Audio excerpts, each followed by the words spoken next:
기쁨이 없고 감격이 없는 것 같아요. 쳐다보세요. 가만히 쳐다보세요. 지금도 인상을 확 쓰고 나를 쳐다본 것 같아요.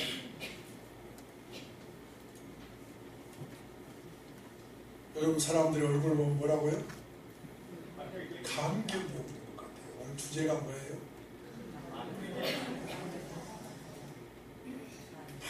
많이 알고 있는 지식이 있는 것 같은데,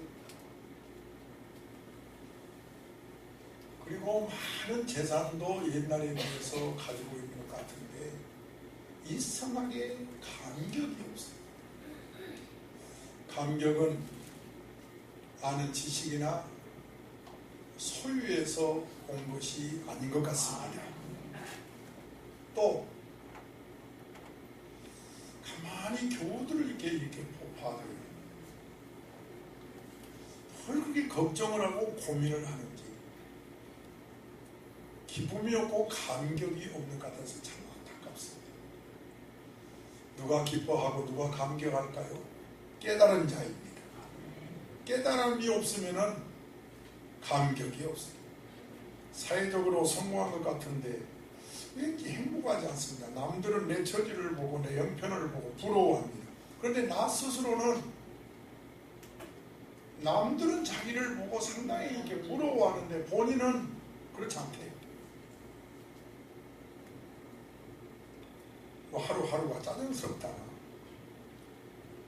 이 세상에서 가장 불행한 사람처럼 이 우울한 나라를 보내는 현대인들을 보면서 이거 현대인들의 치명적인 약점 같습니다. 따라서 감격은 아는 것이나 재산하고는 상관없다. 어디에서 온다고요? 깨달음에서 옵니다. 아무리 많은 소유가 많아도 깨달음 없는 사람한테는 기쁨이나 감격이 없습니다. 어떤 사람이 예술하면서 신발장을 열어보면서 불평을 해. 왜 이렇게 신발이 없어? 옷 색깔하고 맞는 신발이 없다는 거예요. 유행에 맞는 신발이 없다는 거예요. 그래서 당장 새 구두를 사겠다고 백화점 갔습니다. 역시 못마땅해요. 마음이 삐뚤어지면 마음에 맞는 게 없습니다. 신었다 벗었다, 신었다 벗었다. 가게 안을 아무리 돌아봐도 마음에 쑥 든 신발이 없으니까 짜증을 내고 불평내면서 에이, 다른 가게 가봐야지. 그러고 나오는데 마치 옆에 맑은 노래 소리가 들려옵니다. 그래서 눈을 돌려서 자세히 쳐다보니까 두 다리가 없는 거예요. 휠체어를 타고 기타를 치고 노래를 부르고 있는 거예요. 이 사람이 문득 생각합니다. 두 발이 없는데도 저렇게 노래를 하는데 나는 왜 두 발 가지고도 이 신발 하나 때문에 짜증내고 있지? 부끄러워라. 그리고 그냥 집으로 돌아왔답니다. 깨달음이 중요합니다. 여러분 이 시간에 말씀 들으면서 깨달으면 복이 될 줄 믿습니다. 불평은 끝이 없어요. 진짜 깨닫는 자만 감격이 있습니다. 그리고 주님 사랑 안에 있는 자신을 발견한 사람이 감격합니다. 세 가지를 써놨어요. 감격은 누가 한다고요? 깨달은 사람. 그리고 내가 그리스도 안에 있는 사랑받은 자녀다. 이거를 아는 사람. 절대적인 사랑에서만 감격이 나오는 것입니다. 단 한 번이라도 감격이 있어야 행복한 사람이에요. 단 한 번이라도 감격을 맛보지 못했다면 그 사람은 이 세상 헛산 사람이에요. 오늘은 감격한 사람을 소개할 텐데요. 요한복음 9장 1절 2절을 소리내서 함께 읽겠습니다. 성경 읽는 자가 복이 있다고 합니다. 시작이요.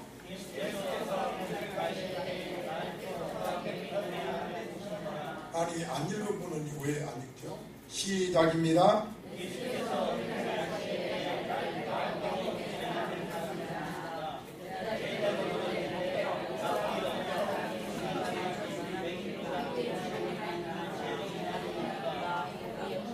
이 시간은 스마트폰 같은 거 만지지 말고 다른 데 한눈 팔지 말고 성경에 집중해서 이 시간 은혜 받으십시오. 지금 읽은 대로 중요한 질문이 나오지요. 아울러 중요한 대답도 나오지요. 이 요한복음 9장은 전체가 한 가지 사건입니다. 한 맹인의 사건을 기록하고 있는 것입니다. 여기 날 때부터 맹인된 불쌍한 사람이 있지요. 나이가 40세예요. 그는 길거리에 앉아서 손을 내밀고 구걸하는 거지입니다.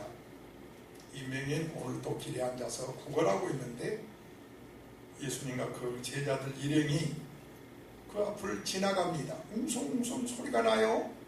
왜 이리 사람들이 많이 지나가나? 옆에서 누군가가 주님이랑 분이 제자들과 함께 지나간다네. 아, 그래요?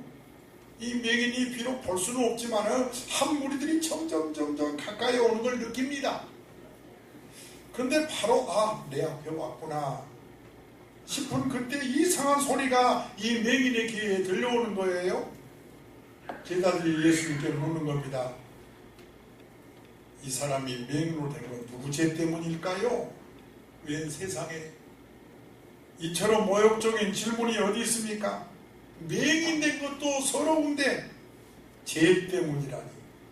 날 때부터 맹인 된 것인데 무슨 죄 때문이라는 겁니까? 따라서 날 때부터 뭐가 됐다고요? 아예 살다가 맹인 됐으면 죄 때문이라고 할 수 있겠지만 날 때부터 죄인인데 도대체 무슨 죄가 죄를 지었다는 겁니까? 원인을 묻되 원인이 죄 때문이라니. 이런 모욕적인 굴욕적인 소리를 앉아서 맹인이 듣고 있습니다. 제가 아마 그 사람 맹인이었다면 한마디 했을 것 같습니다. 아마 여러분 같아도 한마디 했을 것 같아요. 아니 죄 때문이라니요. 그런데 이 맹인은 아무 소리를 하지 않습니다. 그런데 예수님이 3절에서 이 질문에 대해서 답을 하십니다. 따로 대답이 있고 답이 있습니다. 예수님의 대답인즉 3절에 끝에 있는 말씀, 하나님이 하시는 일을 나타내고자 하심이라. 시작입니다. 시작. 하나님이 하시는 일을 나타내고자 하심이라. 제자들이 도덕적인 질문을 했는데 예수님은 종교적인 대답을 하십니다. 질문은 도덕이고 대답은 종교적입니다. 만약에 제자들이 신앙이 좋았다면 종교적으로 물었어야지요. 주님, 이 사람이 맹인된 거 하나님의 어떤 깊은 뜻이 있겠지요? 이렇게 물었다면 종교적이지요. 사람들은 세상을 살아가는 동안에 여러 가지 질문을 많이 합니다. 왜 병들었어요? 왜 사고로 죽었대요? 왜 실패했대요? 왜 안 됐대요? 왜 맹인으로 태어났대요? 누구 죄 때문이래요? 이렇게 인간이 당하는 고난을 도덕적으로 생각하는, 모두 죄 때문이고 죄 때문이고 생각하는. 그래서 유대인들의 생각이 그러했기 때문에 문둥병자를 만났다 그러면 절대로 불쌍히 여기지 않습니다. 죄 때문에 문둥병 걸렸기 때문에 막 돌을 던집니다. 춤을 던집니다. 뭐 때문이라고 생각하니까, 그래서 나병 환자나 병든 자를 보면 불쌍히 여기지 않아요. 뭐라고 생각하니까? 도덕적으로 생각하니까. 나병 환자를 불쌍히 여기기보다도 막 없이 여기는 겁니다. 여러분, 젊은 율법학자가 예수께 나와서 내가 어려서부터 뭐라 했죠? 율법을 다 지켰습니다. 왜 그렇게 말했죠? 왜 그렇게 당당하지요? 따라서 부자였으니까. 부자라고 그랬죠? 죄를 지었다면 내가 부자가 됐겠느냐 하는 율법을 생각합니다. 그래도 내가 이만큼 부자가 된 것은 그래도 내가 의롭게 살았기 때문에. 그러고 와서 큰 소리 꽝 친 거지. 전부 다 그 당시에는 율법으로 생각합니다. 의롭게 사는 자는 모든 것이 형통하고 하나님의 축복이 함께한다고 생각하고, 죄를 지으면 병들고 실패하고 고통이 있다고 생각하고. 여러분, 이와 같은 공식이 성립한다면 부자는 다 의인이고 그러면 가난한 사람 다 죄인입니까? 행여 우리 초대교인들은 그런 생각하지 마시기 바랍니다. 아멘이 적어요. 하주 교회도 특별히 정말 잘못된 신앙관을 가진 사람들이 너무 많은 것 같아서 마음이 아파요.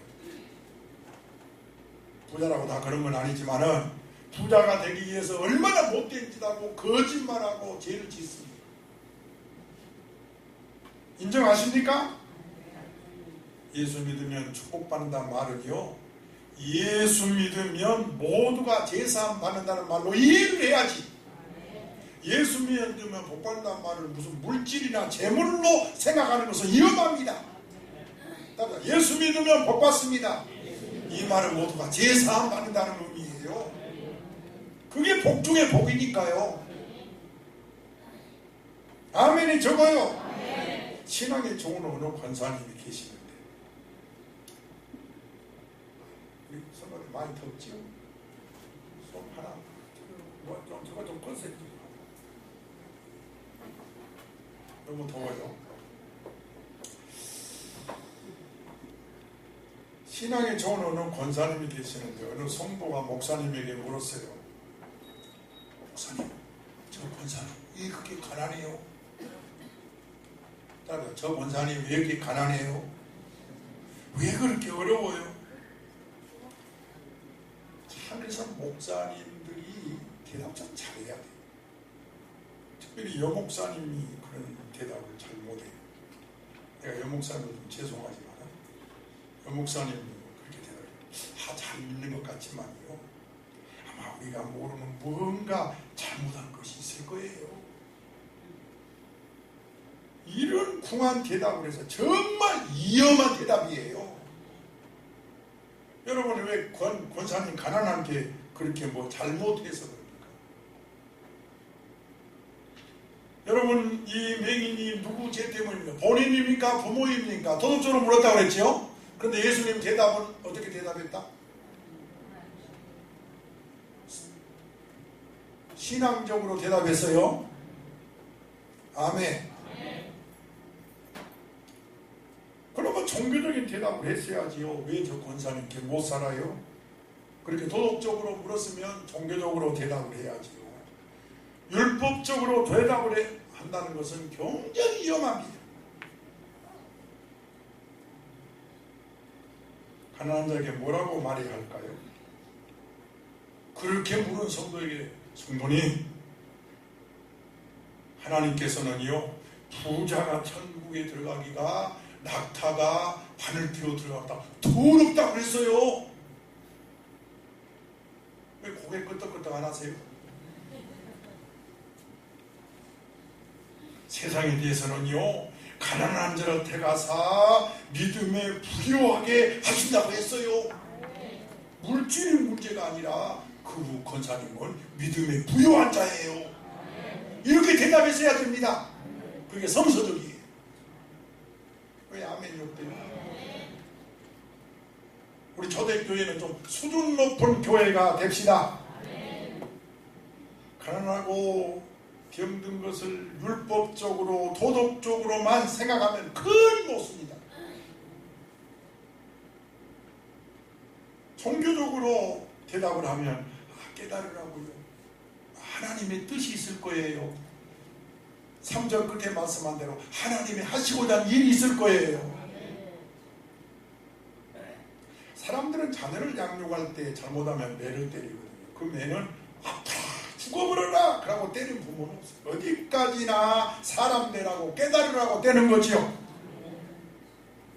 말씀만 하는 것이 아니라 귀로 듣고 눈으로 보고 손으로 대서 사건을 통해서 다 이루는 거예요.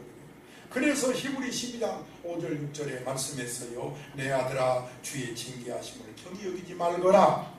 그에게 꾸준함 받을 때 낙심하지도 말거라. 주께서는 그 사랑한 자를 징계하시고 그가 받으시는 아들마다 채찍질 하신단다. 하나님이 사랑하신단다. 8절입니다. 시작이요.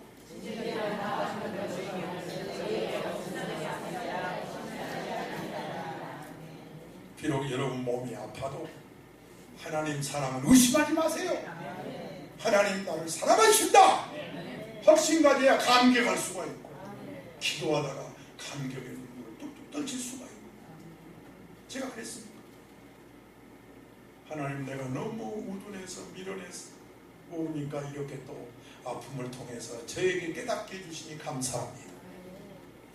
하나님의 사랑을 느끼면 계속 감격만 하는 거예요. 감사만 하는 거예요. 여러분과 나는 이미 구원받고 제사받은 하나님의 자녀가 되었어요. 감격하며 살아야 합니다. 그래야 건강해요. 서로 인사합시다. 감격하며 기뻐하며 삽시다. 나는 오늘 이 설교 듣고 오늘부터 여러분이 모두가 기뻐했으면 좋겠어요. 오늘 본문에 나오는 이 맹인, 죄 때문이라는 사실을 전제해 놓고 누구의 죄 때문입니까? 이렇게 묻고 있어요. 태어나기 전부터 맹인으로 태어났으니까 본인의 죄가 아닌 것 같아요. 여러분 고개 끄덕끄덕 안 하세요? 그렇잖아요? 딱 엄마 뵈서 날 때부터 안진뱅이니까 본인이 죄가 돼 아니에요? 아니지요? 본인이 무슨 죄를 지었어요? 아직 숨도 안 쉬고 지금 막 엄마 뱃속에서 나왔는데. 그러면 사실 부모 죄 때문이라고 하면은 맹인된 본인에게 너무 억울하잖아요. 그렇죠? 우리 예수님 대답 3절을 꼭 기억하시고 신앙생활 합시다. 아멘. 여러분 몸이 아픈 것에 대해서, 고난에 대해서, 뭐가 안 되는 것에 대해서 안 된다고만 하지 말고, 아프다고만 하지 말고 3절을 기억하시란 말이에요. 아멘. 시작이요.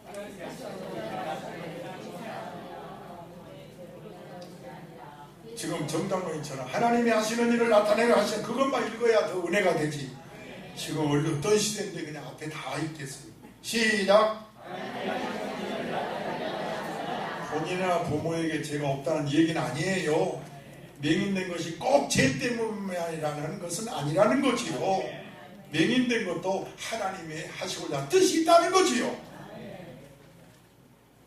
하나님께서 생각하신 뜻이 있고 생각이 있다는 것을 믿으시기 바랍니다. 즉 그것은 그리스도께서 하시는 선교 사업을 의미하는 거죠. 이 사건을 통해서 맹인의 눈 뜸으로 예수가 하나님의 아들이심을 만방에 믿게 하려는 하나님의 깊은 뜻이 있는 거지요. 그래서 모든 일을 믿게 하고 구원을 받게 하려는 하나님의 뜻이 있다는 거지요. 사실입니다. 이 맹인으로 인해서 예수가 하나님의 아들인 것을 증거하게 되고 더 많은 사람들이 구원을 받게 되었던 겁니다. 빌립보 1장 12절에 이 말씀을 그대로 고백한 사도 바울이 시작. 내가 당한 일이 뭔데요? 내가 당한 일이 뭐예요? 모르세요? 감옥에 갇힌 일이죠. 로마 감옥에 갇혔잖아요. 그런데 그 일이 오히려 로마 감옥에 있는 높은 정치인들에게 복음을 전하는 기회를 만들었더라 이거죠. 나 개인에 볼 때는 고난이었지만 넓이 볼 때는 하나님의 선교적인 의미가 있었다는 거예요. 이것이 바울 사도의 고백입니다. 나는 이 고백이 여러분의 고백이 있기를 바랍니다. 어떻게 해요? 내가 지금 아픈 것이 도리어 믿음 생활 잘하는데 진보가 되게 하려 합니다. 내가 지금 뭔가 안 되는 것이 오히려 내가 하나님의 사람으로 믿음의 사람으로 만들기 위함이라. 그렇게 고백해버리시기를 축복합니다. 6절 7절 읽겠습니다. 여러분 우리 초대교인들은 설교 시간에 성경에서 은혜 받아야 돼요. 그래서 저는 성경과 씨름합니다. 어떤 분들은 제 설교가 너무 성경적이니까 재미가 없다고 합니다. 은혜가 없다고 할 수도 있어요. 그건 영의 눈이 뜨고 나면은 다르게 얘기합니다. 참성서적이다. 아멘. 6절 7절입니다. 시작. 이 말씀하시고 땅의 신령을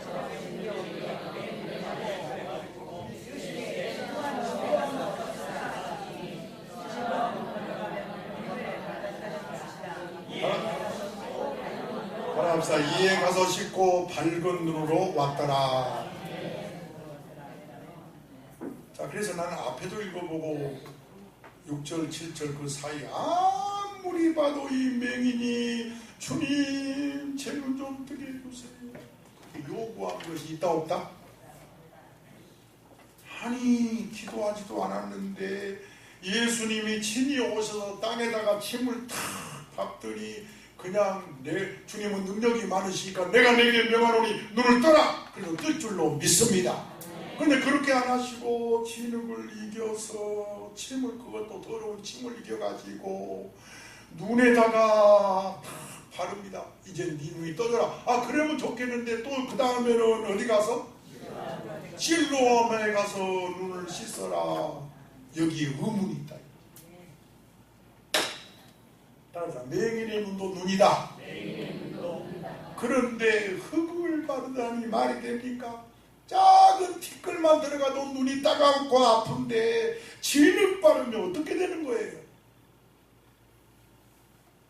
여러분 이해 안 되는 일이 많아도 이 맹인처럼 가만히 있어야 돼요. 하나님 뜻에 맡겨야 돼요. 기적이 일어납니다. 우리는 너무 몰라도 너무 모르는 거예요. 이 맹인은 그대로 순종을 하고 있습니다. 그뿐이 아니에요. 당장 눈을 뜨게 한 것도 아니고 어디 가서 실로암이 거기서 지금 10일이나 가요. 그러니까 눈 뜬 사람은 1시간 걸리고 눈 감은 사람은 4시간 걸려요. 아장아장 10년을 걸어간다고 하면 상상을 해보세요. 여러분이라면 가면서 무슨 생각이세요? 오늘 참 일진도 되게 나쁘네. 이래가지고 무슨 눈이 떠진다. 아마 그랬을지도 몰라요. 그런데 이 맹인은 끝까지 믿고 갑니다. 따라합시다. 믿음은 확신이 아니고 순종이다. 이거 여러분이 아셔야 돼요. 가나의 혼인잔치에 물이 변해서 포도주 되게 하는 것도 순종이었어요. 물을 떠다 부어라. 떠다가 부어라. 여러분 믿음은 확신이 아니고 확신만 가지고 뭐가 이루어집니까? 순종을 해야지요. 주의를 성수하라. 하나님에게 도둑질하지 마라. 순종을 하면서 기다려야지. 눈이 떠지는 기적이 있을 줄로 믿습니다. 그의 부모 또 하나는 시비를 거는 바리새인. 새 인물. 이 맹인 예수를 만나서 눈을 뜨게 됐지요. 그리고 눈을 뜨고 나서는 출교를 당해요. 그 당시에 출교라는 것은요, 누가 죽여도 살인죄 해당 안 됩니다. 출교는 치명적이에요. 지금 파키스탄이나 이런 나라에서 세례받으면 나라에서 추방시킨다는 거거든요. 여러분 추방은 마지막입니다. 그런데 이 맹인이 눈을 뜨고 나서 추방을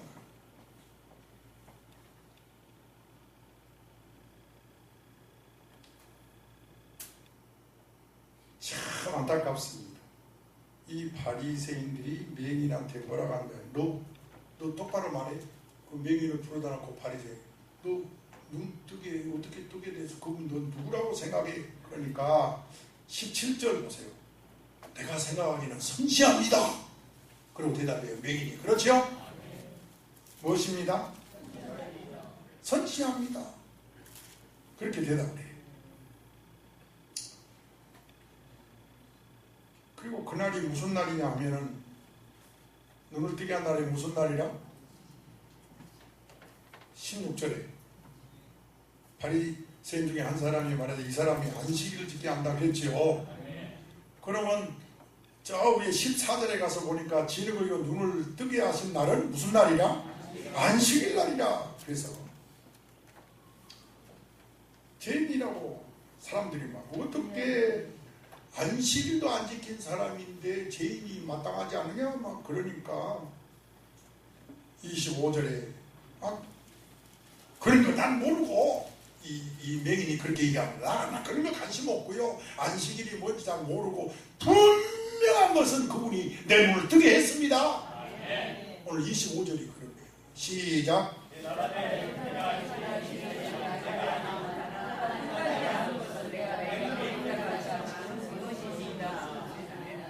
체험적인 신앙입니다. 그래서 여기다가 뭐라고 써놨어요? 이 세 인물 중에 나면서 된 명의는 체험적인. 그래서 오늘도 제가 목회에서 보니까 교회는요 확실히 세 종류의 교인이 있어요. 이번 대통령 조창기도가 지난 목요일 날 있었는데요, 시비를 거는 사람이 많았대요. 참석하지 마라. 누가? 기독교인들. 마음 아픈 얘기. 지금 60년 거의 넘도록 지금 대통령이 조창기도에 참석해서 기도하고 있는데, 기도하고 나니까 일이 잘 되잖아요 지금. 그러고 나서 트럼프가 좋은 소식을 왔잖아요. 그 문재인도 그걸 인정하잖아요. 할렐루야. 하나님이 아셔야 된다고. 대통령이 자기가 못한다고 겸손해야지요. 아멘이 더 커야 됩니다. 체험적인 신앙이 될지어다. 예수 믿는 것은 여러분이 바로 그렇게 되기를 축복합니다. 두 번째로 이 맹인의 부모, 이 바리새인이 시비가 이제 부모한테까지 와서 부모 불러다 놓고 똑바로 대답해. 네 아들 맞아? 진짜 소경으로 있었어? 맹인 맞아? 그럼 물으니까 20절 21절 봅시다. 참 기가 막혀요. 20절 21절 시작이요.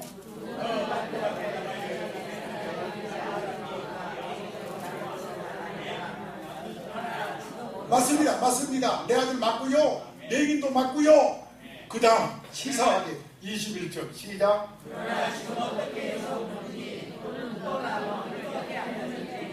본인이 알아요. 본인이 알면서도 누구한테 물어봐라? 왜? 자기가 인정했다는 추방당할 것 같으니까, 출교당할 것 같으니까. 이런 교인이 교회에 있다는 거예요. 평상시에는 그냥 교인이에요. 그런데 어려운 박해를 못 견디는 거예요. 핍박을 못 견뎌 시험 들어버리는 거죠. 여러분 중에 한 사람도 그런 사람이 없기를 축복합니다. 그러려면 체험적인 신앙이어야 된다. 아멘이 너무 적다니까요. 체험적인 신앙이 되자. 할렐루야. 크게 합시다. 체험적인 신앙은 박해를 이겨버린다. 그런데 부모는 박해를 이겨요? 못 이겨요? 못 이겨. 그래서 결국 평상시는 교회 다니다가 어려움이 오면 삐치고 시험 드는 사람의 유형입니다. 바리새인 좋은 일을 가지고도 시비를 걸잖아요. 여러분 제발 그런 사람은 되지 마십시오. 교회에 좋은 일 있으면 같이 좋은 일을 박수치고 해야지. 왜 시기 질투하냐 이거죠. 여러분 다른 사람 집 사고 땅 사고 그러면 박수 보내주셔야 돼요. 다른 자녀 잘 되면 내 자녀가 서령 대학에 떨어졌어도 박수 보내줘야지. 그걸 시기 질투하면 되겠어요. 저는 요한복음 이 9장을 읽고 또 읽으면서 너무 회개도 하고 감동을 받았습니다. 야, 이게 바로 신앙이다. 이 체험적인 신앙, 이 감격하는 신앙을 우리 성도들이 본받게 하옵소서. 그래서 크게 합시다. 고침받은 맹인의 신앙은 세 가지를 제가 적어놨어요. 감격하는 신앙이다, 체험적인 신앙이다, 고백하는 신앙이다. 그럼 먼저 감격하는 신앙을 볼까요? 25절 다시 보겠습니다. 25절이에요. 시작이요.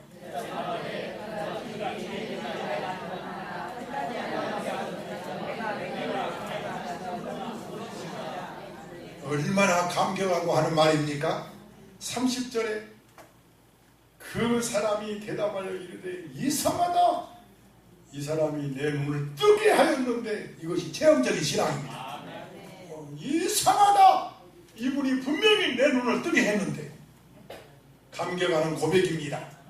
31절에 하나님이 죄인의 말을 듣지 아니하시고 경건하여 그 뜻대로 행한 자의 기도를 들으신 줄 아는데 어떻게 이분 보고 죄인이라고 하는가? 3절에 창세 이후로 맹인으로 난 자의 눈을 뜨게 했단 말 들어본 적도 없다. 33절에 시작. 이 사람이 하나님께로부터 오지 아니하였으면, 이분은 나의 눈을 뜨게 한 분은 하나님으로부터 온 분이다. 얼마나 감격하고 제발 여러분 그렇게 좀 감격하며 신앙생활 하시기를 바랍니다. 누가 뭐라 해도 흔들리지 아니하고 예상하자 그런 소리 하지 마. 우리 교인들은 다 그런 분들이 지난번에 모 장로님 우리 교회에 잠시 왔지만 맛을 쑤셔도 우리 장로님들이 예수 그런 소리 하지 마. 우리 교회 그런 교회 아니야. 우리 목사님 그런 목사님 아니라. 그러니까 더 이상 목표도 가버렸어요. 여러분 존경스럽습니다. 할렐루야. 흔들리지 않는 여러분의 모습이 아름답습니다. 자, 14절에 이날이 무슨 날이라? 안식일 날이라. 자, 16절에 왜 안식일을 범했냐고 시비를 겁니다. 왜 이 감격스러운 일에 동참하지 못하고 함께 축하하지 못하고 시비를 건 겁니다. 그때 맹인이 하는 말 25절 꼭 기억하시기를 바랍니다. 아주 깨끗한 신앙이고 체험적인 신앙입니다. 슬프니까 울고 기쁘니까 우는 것은 어린아이인 것처럼 이 맹인은 어린아이와 같습니다. 아주 자기가 내가 본 거 확실하다. 내가 눈뜬 거 그분에 의해서 눈뜬 거 확실하다. 여러분 기쁜 일이 있는데도 웃지 못하면 답답한 일 아니겠어요? 예수님은 그래서 어린아이와 같은 자라야 천국에 들어가느니라. 여러분 깨끗하고 어린아이와 같은 믿음을 가지십시오. 그런 사람은 거짓말을 할 줄 모릅니다. 경험을 기초로 한 체험적인 신앙은 결코 흔들리지 않습니다. 따라서 체험적인 신앙은 흔들리지 않습니다. 이 신앙을 배우시는 저와 여러분 되시기를 바랍니다.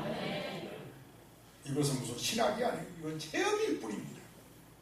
안식일이 어떤지 명이 알 바가 아니에요. 주님이 내 눈을 뜨게 했다는 것이 중요한 것이지요. 여러분 세상이 뭐라 하든 남이 뭐라 하든 하나님이 나를 사랑한다는 사실에 은혜 받으셔야 됩니다. 주관적인 체험, 확신을 가져요. 여기 우리 정예수 장로님도 있고 김병서 집사님도 있고 우리 김영환 집사님도 있고 우리 정동식 원사님도 있고 많은 분들이 뭐라고 하십니까? 내가 중환병을 앓다가 하나님께 간절히 기도해서 하나님이 낫습니다. 누가 뭐라 해도 나는 분명히 하나님께서 낫게 했습니다. 그렇게 고백하지 않습니까? 죽을 뻔했다가 살았습니다. 이건 체험적인 믿음인 줄로 믿습니다. 몇 년 전에 임지강 부근에 그 암충지대, 지금도 이렇게 자유로 가면은 암충지대가 있잖아요. 거기서 일어난 이야기인데 새벽 1시에 우리 병사 3사람이 이 철조망을 검사하면서 M6을 보고 이렇게 순찰을 도웁니다. 제 앞서 가던 병사가 갑자기 뭐가 반짝거리니까 그걸 주우려고 잠깐 허리를 숙인 사이에 뒤에 두 병사가 앞장서고 이 병사가 뒤져졌어요. 바로 그때 불과 몇 미터 앞에서 지뢰를 받고 두 병사가 죽어버리는 거예요. 그래서 이 병사가 살았습니다. 그가 반짝거리는 것을 죽고 보니까 그것은 아주 작은 목걸이에 걸려있는 십자가였습니다. 자, 이 사건을 어떻게 말해야 되죠? 재수가 좋았다고 일축해버려야 되나요? 다른 사람이 뭐라고 하든 본인의 감격은 대단. 야, 너 재수 좋았다. 그런데도 이 병사는 그렇게 말하지 않습니다. 그 시간에 달빛의 그 비치는 그 십자가가 왜 나에게 보였겠느냐? 하나님이 나를 구원하셨다. 그는 그렇게 고백했습니다. 전혀 신앙이 없는 친구예요. 그분이 지금은 목사님이 되셨어요. 여러분, 저와 여러분은 달라야 합니다. 불신앙자들은 나쁘게 부정적으로 종교를 말하고 교회를 말해도 저와 여러분들만큼은 체험적인 신앙으로 예수님은 하나님이 보내신 분입니다. 지금부터 고백을 3가지로 들어보고 오늘 설교를 마치려고 합니다. 자, 첫째, 아까 말했죠. 17절에서 이 맹인의 고백이 뭐라고 고백했죠? 선지자라고 고백했습니다. 그리고 31절에 가서 하나님이 죄인의 말을 듣지 아니하시고 뭐라겠죠? 경건하여 그의 뜻대로 행하는 자의 말을 들으시는 줄 압니다. 그렇게 고백했지요. 시비하는 바리새인들이 예수를 죄인이라고 하며 계속해서 여러 가지를 묻자 이 맹인은 그런 소리가 무슨 소리입니까? 어떻게 죄인을 하나님이 들은단 말입니까? 어떻게 죄인을 통해서 내가 맹인을 다 눈을 뜰 수 있단 말입니까? 하나님은 경건한 자의 기도를 들은 줄 내가 압니다. 여러분도 이 고백으로 사순절 보내시기를 바랍니다. 경건하게 기도하면 하나님이 들으신다. 할렐루야. 이제는 선지자라고 고백하는 차원을 넘어서서 경건한 분, 예수님은 따라 경건하신 분, 하나님이 보낸 분, 그렇게 고백하고 있습니다. 당신들이 아무리 시비를 걸어도 내가 믿는 분은 경건하신 분이십니다. 죄인 아닙니다. 그러고 얘기합니다. 33절에는 한 단계 더 올라가서 하나님께로부터 오신 분. 33절입니다. 시작.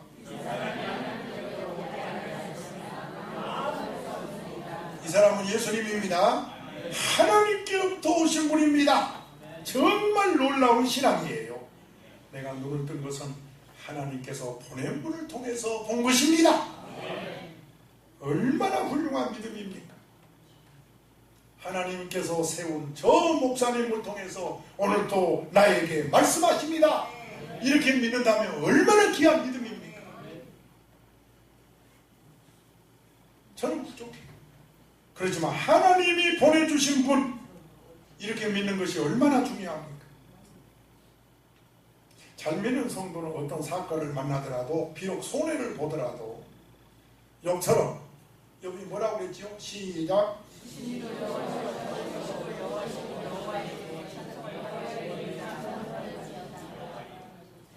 사실 욥 재산을 하나님이 가져가셨나요?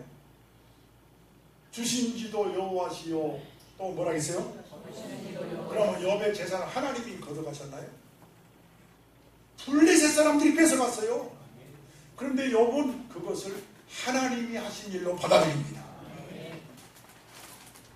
여러분도 오늘부터는 크든 적든 고통이든 기쁜 일이든 하나님이 하신 분, 모든 것이 다 하나님이 하셨다고 고백해 버리시기를 바랍니다. 맹인은 하도 답답해서 말합니다. 30절에서 이상하다. 왜 저들이 기적을 보고도 믿지 않는지 참 이상하다. 그래서 맹인은 마침내 이제 출교를 당하는데요. 우리 주님 보세요. 그거 보고 있나요? 35절에 그 소리를 들으신 예수님은 이 맹인을 만나 주십니다. 그리고 위로해 주십니다. 할렐루야. 이 맹인이 참 애롭고 고독합니다. 부모도 그를 돕지 못하지요. 편들지 않지요. 옆에서 사람들이 자기를 쫓아내버리지요. 그래도 이 맹인은 감격하고 삽니다. 주님이 그를 찾아와서 위로해 주시고 평안을 주셨으니까요. 그러므로 그리스도인은 사죄의 감격으로 살아가는 줄로 믿습니다. 그리스도께서 내 죄를 사해 주셨다. 예수님이 나와 함께 하시고 예수님이 나를 쓰신다. 이 감격으로 사는 것입니다. 스데반은 그 감격으로 얼굴이 천사같이, 돌에 맞아도 얼굴이 얼마나 감격했으면 천사와 같이, 다윗은 그 감격으로 법궤 앞에서 왕인데도 덩실덩실 춤을 추고, 이 감격이 여러분에게 있을지어다. 사도 바울은 죄인이 사도됐다는 그 감격으로 일생을 못 바쳐버렸어요. 우리는 조금 그저 헌금 얼마 하는 걸로 바쳤다고 그러죠. 바울은 일생을 몸을 바쳐버렸습니다. 삭개오는 그 감격 때문에 자기 재산을 가난한 자에게 아낌없이 나눠줬습니다. 우리가 하는 생각하는 감격하고는 다릅니다. 이 감격으로 주의해야 되고 이 감격으로 봉사해야 됩니다. 그러면 피곤을 모릅니다. 여러분 주님의 사랑하는 감격으로 앞으로 신앙생활 하시기를 바랍니다. 막달라 마리아는 이 감격으로 300데나리 향유를 쏟아부어 버렸습니다. 여러분 차를 타고 한국에 다니면서 이곳 마을 저곳 마을의 큰 교회들 그냥 보면 안 돼요. 저 석동 지나가다 보면 한강변에 큰 감리교회, 장로님 한 분이 은혜 받고는 자기 땅을 싹 쏟아서 하나님께 바쳐서 그 교회가 세워진 거예요. 한국의 모든 교회가 다 그렇습니다. 그래서 이 나라를 하나님이 축복하신 거예요. 감격에 사는 분들이 많은 나라입니다. 오늘 우리 초대교인들도 감격함으로 선교합시다. 기도합시다.